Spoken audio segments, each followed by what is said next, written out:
Hello la gawazerie, c'est la Gogawaz pour une nouvelle vidéo. Alors aujourd'hui je voulais vous parler du sujet suivant, Sneakerella, vers la féminisation de l'homme noir. Alors, juste pour vous mettre un peu le contexte. Donc, dernièrement, je cherchais un petit film assez bon enfant, bonne ambiance, pas forcément comique, pas une comédie, mais un petit film que tu regardes et que voilà, qui est un petit film avec une happy ending, un petit film joyeux, avec une belle ambiance. Tu regardes, tu l'oublies après, mais voilà, t'as passé un bon moment et sans prise de tête. Donc, je cherchais ce genre de film à regarder. Je voulais pas un thriller, je voulais pas quelque chose qui fasse peur, je voulais pas non plus un film historique, un peu dramatique. Je voulais pas ce genre de choses. Donc je voulais vraiment un film très, voilà, assez joyeux avec une belle ambiance. Et donc je tombe sur Sneakerella. Je me suis dit, ok, très bien, de quoi il s'agit. Donc Sneakerella, Cinderella. Ça m'a fait un petit peu tilter pour ceux qui parlent anglais. Hein. Cinderella, Sneakerella, ça se ressemble un peu. Donc je regarde je lis le synopsis et voilà, ça dit que c'est un film familial, c'est une petite comédie musicale, c'est une romance. Donc je me suis dit, oh bah tant mieux, quoi, c'est un petit peu ce que je veux, un film léger, quoi.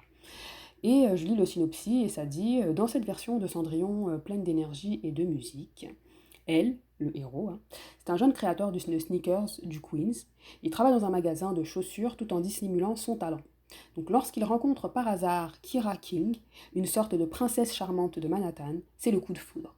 Avec l'aide de sa meilleure amie et un soupçon de magie, elle trouve le courage de prendre son envol. Voilà. Donc je me suis dit, bon, pourquoi pas. C'est une sorte de Cendrillon version contemporaine des temps modernes. Bon, voilà. Donc je regarde le film et non, ça va pas du tout. En fait, à la fin, je me dis waouh, ça va pas du tout. Donc déjà, je vous avais fait une vidéo dernièrement sur la fin programmée de l'Homme Noir. Donc déjà, ce film-là encore confirme que ça arrive, que ce processus est en cours. Et en plus de ça, en plus déjà de la fin programmée de l'Homme Noir, en plus que voilà, l'Homme Noir va disparaître, en plus de ça, on va féminiser l'Homme Noir en fait. L'Homme Noir va être féminisé. Et là, je me dis waouh. Mais c'est pas le premier film et c'est pas non plus c'est pas la première fois que je vois une publicité ou un film ou une image ou une annonce télévisuelle ou quoi que ce soit où l'homme noir est féminisé. C'est pas la première fois. Mais en tout cas, ce film-là, ça confirme encore. Et en plus, il s'adresse à un jeune public. Il s'adresse à un jeune public. C'est quand même un film récent qui est sorti cette année, en 2022. Donc, moi j'ai un problème. Ne serait-ce que déjà le titre du film, Sneakerella. Comme je vous disais, si vous êtes anglophone, Sneakerella, ça vous fait tout de suite penser à Cinderella. Cinderella, c'est Cendrillon. En général, les contes de Cendrillon, traditionnellement, ce sont des contes qui sont à visée éducative, mais pour les petites filles. Ce sont des contes en fait qui sont destinés aux petites filles. Hein, les Blanche-Neige, les Cendrillon, La Belle au Bois dormant, La Belle et la Bête. En général, ce sont des films pour filles, des contes pour filles, pour petites filles. Parce que c'est là qu'on leur dit ne t'inquiète pas, quand tu grandiras, tu vas être belle, tu vas rencontrer ton prince charmant, vous allez tous deux tomber amoureux, et il va t'aimer, vous allez vous marier, vous allez avoir beaucoup d'enfants et vous serez heureux. Voilà, c'est ce qu'on leur dit en général. Donc on mettait dans la tête des petites filles à l'époque qu'elles vont rencontrer leur prince charmant, elles vont tomber amoureuses, lui aussi le prince charmant va les aimer, elles vont se marier, elles sont heureuses et elles auront beaucoup d'enfants. En général, les films, les contes de ce type de film, ça se termine de ce type, voilà, les contes de ce type, ça se termine toujours comme ça. Ils furent heureux et eurent beaucoup d'enfants. Ils se marièrent, furent heureux et eurent beaucoup d'enfants. Voilà. Puis là, moi, j'ai un problème avec ça, c'est que on reprend ce concept-là qui était traditionnellement destiné aux petites filles blanches, et maintenant on le transpose aux petits garçons noirs. J'ai un petit problème. Donc comme je vous disais, Sneakerella, Cinderella. Alors Cendrillon en français, je ne sais pas comment traduire ça en français, Sneakerella, la chaussurillon, tenissillon, basketillon, sneakerillon, enfin bref, à vous de voir, de voir quelle est la traduction qui vous convient. Mais voilà. D'habitude, le film de Cendrillon, il y a eu plusieurs remakes en fait. Et il y a eu plusieurs remakes. Je sais qu'à un moment donné, Brandy a joué Cendrillon. Il y a eu un Cendrillon, je crois, avec Drew Barrymore. Ils en ont fait un dernièrement aussi. C'était la version moderne et plus réaliste du film. Il y a eu tellement de remakes de Cendrillon qu'on les compte plus. Mais ça a toujours été des femmes en fait. On a toujours pris des femmes pour jouer Cendrillon. Et là, maintenant, on prend un homme. Et pas n'importe lequel. Un homme noir. Réfléchissez à ça. Ensuite, le contexte de l'histoire, bah, c'est pas, voilà, ça ne surprend personne. C'est vraiment le remake, la version contemporaine de Cendrillon. Donc vous allez dans le film, tout au long du film, en fait, il y a plein de scènes, de situations qui s'inspirent de Cendrillon, en fait, du conte traditionnel. Donc dans ce film-là, tout comme Cendrillon, le héros, donc elle, il a, il a un beau-père. Bon, dans le film, dans le conte traditionnel, Cendrillon avait une belle-mère qui était odieuse, une marâtre. Là, il a un beau-père qui est odieux, irresponsable, enfin, irresponsable. Je vous expliquerai par la suite pourquoi est-ce que je dis ça. Mais en tout cas, il a un beau-père odieux, qui ne l'écoute pas, qui ne prend pas en compte ses besoins, ses désirs, ses aspirations, ses rêves, etc., qui ne l'écoute pas du tout. Il a ce genre de beau-père-là. Il a deux beaux-frères qui sont autant odieux et abominables, qui lui font des faux coups, voilà. Tout comme Cendrillon dans le conte traditionnel qui avait deux belles-sœurs abominables qui lui faisaient des faux coups, qui lui faisaient travailler, recouds-moi ça, fais-moi ci, donne-moi ce collier, blablabla. C'est la même chose qu'il a également. Et elles font tout dans le conte traditionnel pour la faire échouer, pour ne pas qu'elle aille au bal. Ben, la même chose aussi dans la version moderne. Ils font tout, c'est beau, ces demi-frères, voilà, ces demi-frères, ils font tout en fait pour l'empêcher d'aller à cette soirée qui a été organisée pour montrer sa création. Dans le conte traditionnel, Cendrillon avait une godmother, donc elle avait une marraine la bonne fée. Dans la version moderne, donc ce n'est pas une marraine, c'est un godfather, c'est un parrain. Donc c'est un monsieur, c'est un petit jardinier qui connaissait très bien la mère qui est décédée du héros. Il le connaissait très bien, il la connaissait très bien, et donc il aime beaucoup le héros aussi, qui le lui rend bien effectivement, parce qu'on sent qu'ils ont une très belle relation, ce qui n'est pas le cas avec son beau-père. Il n'a pas une belle relation avec son beau-père, tandis qu'avec le jardinier, ben, il a une très belle relation.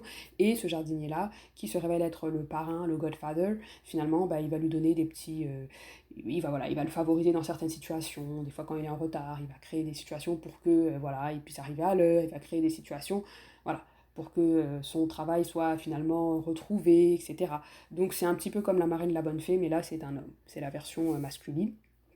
Euh, comme dans le conte traditionnel, on a le carrosse, sauf que cette fois-ci, ce n'est pas une citrouille qui devient un carrosse, mais c'est une voiture qui semblait être un petit peu... une voiture qui semblait aller à la ferraille, parce que tellement elle semblait pourrie, finalement, bah, elle se révèle être une voiture dernier cri, en fait, un très beau modèle. Et même si vous regardez derrière sur la plaque d'immatriculation, c'est marqué Pumpkin quelque chose, je ne sais plus trop exactement, mais il y a marqué Pumpkin. Donc ça nous rappelle la citrouille dans la version traditionnelle des contes Grimm ou de Charles Perrault, parce que je ne sais plus si c'est Charles Perrault ou si c'est les frères Grimm qui ont écrit ce conte-là, je ne me rappelle plus vraiment. Mais voilà. Dans l'histoire également de Cendrillon, aux 12 coups de minuit, il fallait qu'elle soit partie, sinon le charme est rompu, la magie n'opère plus, elle se retrouve comme elle était au départ. La même chose aussi, sauf que là, vu que c'est pas de la magie en tant que telle, puisqu'on est dans une version contemporaine un peu assez moderne, même si c'est vrai qu'il y a des moments des fois qui sont un peu magiques, mais pas trop non plus. Là, pour que le charme ne soit plus opérationnel, dans le fond, c'est qu'ils savent qu'ils doivent partir avant minuit, avant le deuxième coup de minuit, et quand ils sont en train de se dépêcher pour quitter la salle de réception, pour quitter la petite fête, ils bousculent un petit peu les serveurs, ils bousculent tout le monde, donc ils se retrouvent tachés avec des aliments, ils se retrouvent salis par des liquides, par de l'eau, par du vin, etc. Même quand ils sont dans la rue, à un moment donné, il y a une voiture qui passe à fond devant eux, et avec une grosse flaque d'eau, donc ils se retrouvent complètement arrosés par cette flaque, donc tout le charme est rompu, puisque finalement ils en sortent salis, un peu, pas en guenilles, là, mais voilà, ils ont une sale dégaine en tout cas. Donc tout au long du film, comme je vous dis, il y a plein de références aux contes traditionnels qu'on connaît. Et même aussi, la suprême référence, c'est que dans le film, on a la petite Kira King, la fille qui est une sorte de princesse charmante de Manhattan, la fille de Darius King, qui est le mania de la chaussure de sport, qui est un ancien basketteur fortuné. Donc c'est sa fille qui l'introduit en fait dans le monde sélect des designers et qui le fait réussir en tant que tel, hein, finalement, parce que grâce à elle qu'il réussit, c'est grâce à elle qu'il sort de sa condition misérable, hein, attention. Et dans le conte traditionnel, bah, c'est le fait qu'elle rencontre le prince charmant qui fait qu'elle sort de sa condition misérable, qu'elle n'est plus maltraitée par ses belles-sœurs et sa belle-mère. C'est ça qui fait que bah, voilà, elle réussit au final. Elle devient une princesse, elle réussit parce qu'elle a réussi à faire que le prince tombe amoureux d'elle. Et voilà. Donc dans le film, c'est la même chose. Euh, Grâce à la rencontre qu'il fait avec Kira King, il réussit en fait à sortir de sa condition misérable. Sa condition n'était pas misérable en tant que telle, puisque matériellement parlant, son père est propriétaire d'un magasin de chaussures. Bon, c'est vrai qu'il est commis au magasin de chaussures, mais voilà, il est pas, matériellement, sa condition n'est pas misérable, mais c'est juste que ses relations familiales ne sont pas du tout au beau fixe. Donc oui, effectivement, il a une condition misérable à ce moment-là. Donc le fait d'être en couple avec Kira King, avec la fille de Darius King, le mania de la chaussure de sport, bah, ça fait il réussit en fait, ça fait qu'il réussit, il change de classe sociale, il devient, il accomplit son rêve en fait, son rêve qui était de devenir designer. Elle, je dirais Cendrillon, son rêve, c'était de rencontrer son prince charmant, de trouver l'amour, etc. Donc elle le trouve via un vrai prince charmant, voilà, qui tombe amoureux d'elle, etc. Ils se marient, ils sont heureux, ils ont beaucoup d'enfants. Ben là, dans le film, son rêve qui était de devenir un designer de renom, ben, il l'accomplit grâce au fait qu'il rencontre et se met en couple avec la fille de Darius King. Là, il y a aussi également la référence à la pantoufle de verre. Et donc dans le Cendrillon, elle perd sa pantoufle de verre parce qu'elle fuit précipitamment le bal, parce que au 12e coup de minuit, elle va redevenir une paysanne, donc elle fuit vraiment, et donc elle perd sa chaussure. Et donc le prince récupère cette chaussure et fait une annonce en disant que la jeune fille à qui la chaussure rentrera dans le pied, au pied, c'est celle que je vais épouser. Ben là, c'est à peu près la même chose qui arrive, sauf que c'est la version moderne, hein, vous vous en doutez. Il perd dans sa précipitation parce qu'il devait fuir la réception, donc il perd sa paire de baskets. Et là, la paire de baskets, si vous regardez aussi, la semelle est translucide, parce que bon, quand il voulait montrer son génie, sa créativité, il avait customisé cette paire de chaussures de telle sorte qu'elle soit assez originale. Donc la semelle est translucide, un petit peu comme la pantoufle de verre, hein, pour la translucide, transparent, pantoufle de verre, hein, le verre, etc. Donc c'est vraiment la même, c'est la métaphore, bah, c'est pas une métaphore, mais c'est vraiment le même principe. Et là, bon, comme on est dans le monde moderne, il perd cette basket sur un escalator en fait. Il le perd dans un escalator, pendant qu'il le descend, l'escalator monte, enfin bref, c'est toute une situation un peu cocasse. Et la fille, donc Kira King, la fille de Darius King, elle part à sa recherche et puis elle retrouve finalement cette paire de baskets. Et comme on est dans des temps, on est en 2022, elle va pas faire un édit national, oui s'il vous plaît, avec des héros qui vont. Les héros, c'est la personne qui, enfin dans le Moyen-Âge, c'est le porte-parole du roi, si vous voulez, dans la place publique. Mais là, elle ne va pas utiliser ce moyen-là puisque ça n'existe pas. Donc là, à notre époque, qu'est-ce qu'elle fait? Elle va sur les réseaux sociaux, je ne sais plus si c'était sur Instagram ou peu importe. Puis elle met en photo en disant voilà, je recherche le créateur qui a designé cette paire de chaussures de sport, et si c'est vous qui en êtes le créateur, bah, vous venez me rencontrer tel jour, etc. Donc il y a plein de personnes qui viennent à ce moment-là, et non, finalement, ce n'était pas tous les prétendants, ce n'étaient pas eux, c'était des usurpateurs, ce n'était pas eux qu'elle recherchait. Bon, finalement, je ne vais pas vous raconter l'histoire, vous comprenez que tout le film, en fait, c'est toute la trame, c'est Cendrillon, mais version Queens, version New York, version afro-américaine, mais une version pas afro-américaine positive, je dirais, mais c'est vraiment une version américaine euh, péjorative, voilà, version américaine assez péjorative. Moi, c'est comme ça que je le vois. Donc, je voulais aussi revenir sur la figure du père. Comme je vous disais, je ne sais pas pourquoi, mais j'ai l'impression que à chaque fois que maintenant il parle, on voit des hommes noirs dans un film, et surtout avec de figures paternelles, ben, j'ai l'impression, quand ça parle pas de l'esclavage ou quoi que ce soit, j'ai l'impression que c'est souvent des hommes irresponsables, des hommes qui prennent pas leurs responsabilités, des hommes qui sont pas très intelligents, pas très futés. Et je vous dis ça en connaissance de cause, parce que j'ai regardé quand même plusieurs films. Par exemple, la série Bridgerton, vous voyez le père du duc, ben, il était froid, il a rejeté son fils parce que son fils est bégayé, donc il l'a rejeté, il a même pas, alors que c'était un homme puissant, c'était un homme riche, Il aurait pu dire, écoute, bon, même si tu bégayes, je vais te payer je sais pas, moi, quelqu'un avec qui tu vas parler, un orthophoniste. Bon, à l'époque, ça s'appelait pas certainement un orthophoniste, mais vous comprenez ce que je veux dire. Il aurait pu lui dire, bon, tu bégayes peut-être, mais je vais payer quelqu'un qui va t'aider à avoir une belle prononciation, je vais t'aider à avoir quelqu'un qui va t'aider à bien avoir une belle élocution. Ben non. Son fils bégaye, c'est un petit, ok, automatiquement il le rejette, il veut pas prendre ses responsabilités envers lui. Il y a aussi le film Us, que vous avez vu, le père de famille qui était pas très futé, pas très intelligent, tu te demandes il sert à quoi, et même finalement pour illustrer le fait qu'il était un peu inutile, bah, ils l'ont mis un peu à la fin, il était comme un peu, pas à la fin, mais il était un petit peu handicapé, mais pas handicapé, mais il boitait du pied, parce il avait reçu un coup de batte de baseball dedans, donc tu vois que le père il est tellement inutile que finalement on l'a même rendu inapte, pour illustrer le fait qu'il ne sert pas à grand chose. Il avait des réflexions qui n'allaient pas, etc.